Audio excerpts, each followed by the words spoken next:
Lieutenant Williams, a police officer attached to the Juvenile Division. I'm on my way to Monroe Junior High School to talk to a group of young people. That looks innocent enough, doesn't it? Lots of young people hitchhike. Seems like a good way to get from one place to another. But sometimes there are dangers involved that never meet the eye. Let's take the case of Jimmy Barnes. Jimmy played baseball all afternoon, and he didn't feel like walking home, so he decided to thumb a ride.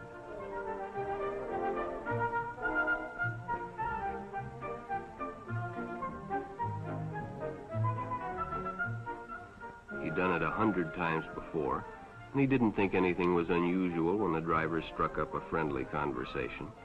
In fact, he seemed like a real nice guy. He asked Jimmy if he played baseball in the park often.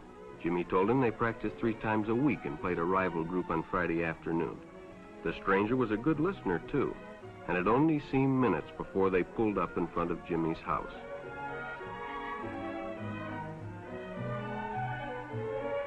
When Jimmy got out, the stranger gave him a friendly pat.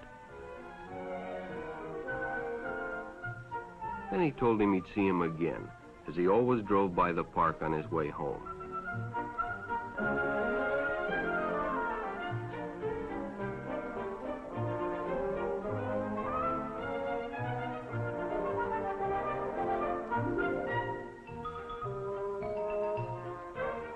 Sure enough, the following day, when Jimmy finished playing ball, well, the man was there waiting.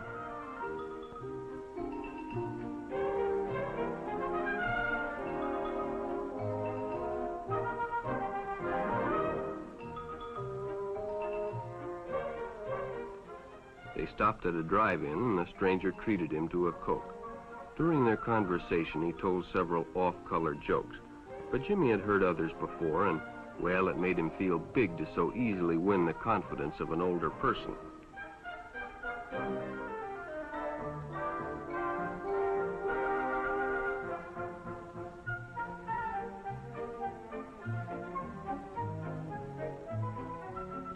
The following Saturday, they went fishing together. By now, they were using first names. Ralph said it was more friendly.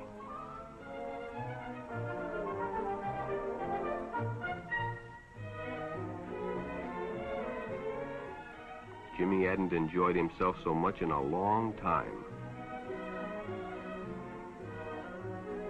Then during lunch, Ralph showed him some pornographic pictures.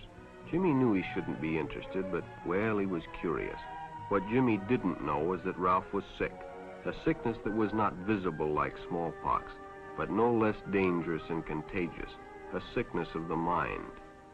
You see, Ralph was a homosexual, a person who demands an intimate relationship with members of their own sex. But by now, Jimmy felt a fondness for Ralph, and they continued to go places together. Ralph was generous and took Jimmy many interesting places and did many nice things for him. He bought presents and even gave him money, but payments were expected in return. You see, Jimmy hadn't recognized Ralph's approach soon enough. When Ralph first asked Jimmy to go fishing alone, he should have discussed it with his parents or teacher. Finally, Jimmy told his parents, and they reported it to the juvenile authorities. Ralph was arrested, and Jimmy was released on probation in the custody of his parents. But all homosexuals are not passive. Some resort to violence, as in the case of Mike Merrick.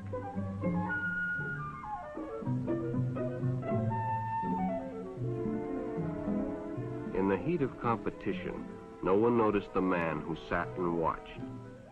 And when the game broke up and the others left, Mike decided to stay and practice a little longer.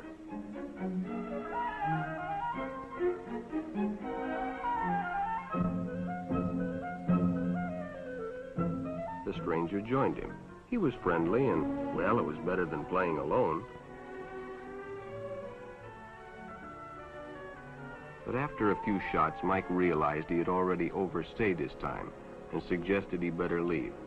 The stranger told him if he'd like to stay longer, he'd be glad to drive him home when they finished. Sounded great to Mike. Chance to play longer and get a ride home, too.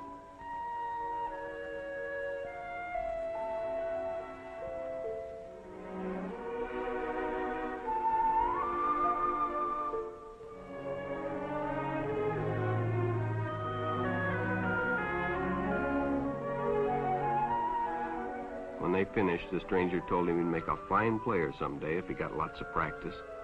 The companionship, the praise, the friendly attitude dispelled any misgivings Mike might have had about going with a stranger. He probably never realized until too late that he was riding in the shadow of death. But sometime that evening, Mike Merritt traded his life for a newspaper headline.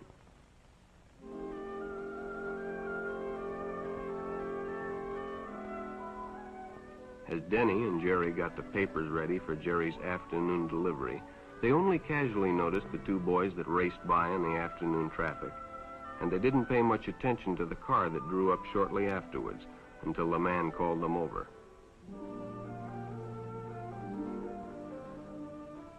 Had two boys been by on bicycles? The boys nodded they had.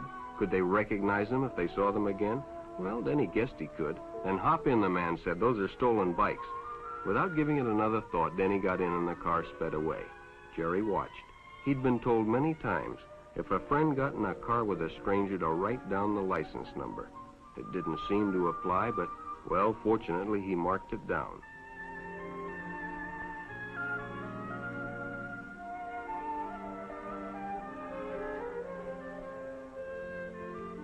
When he delivered a paper to Denny's house, he asked his mother if they'd caught the boys that had stolen the bicycles.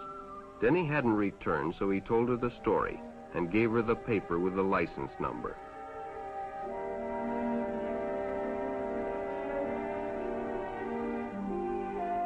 Being a careful parent, she decided to call the police. Jerry supplied the necessary information, and the stranger's car was quickly spotted. It was a good example of how important it is to always get the license number and description of any stranger who takes a young person off alone, no matter what they tell you.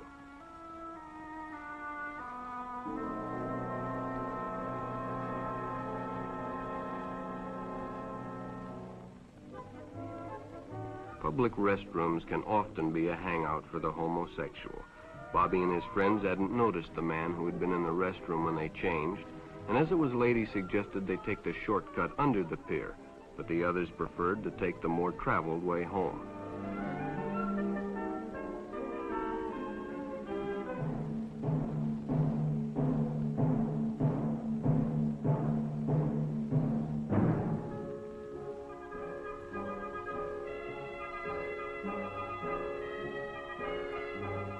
When Bobby recognized the stranger as the man in the restroom, the shortcut under the pier didn't seem like a good idea at all.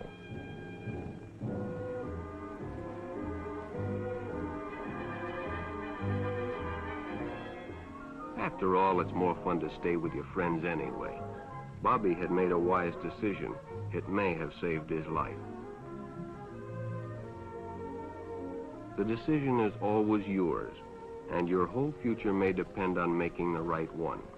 So no matter where you meet a stranger, be careful if they are too friendly, if they try to win your confidence too quickly, and if they become overly personal. One never knows when the homosexual is about. He may appear normal, and it may be too late when you discover he is mentally ill. So keep with your group, and don't go off alone with strangers unless you have the permission of your parent or teacher.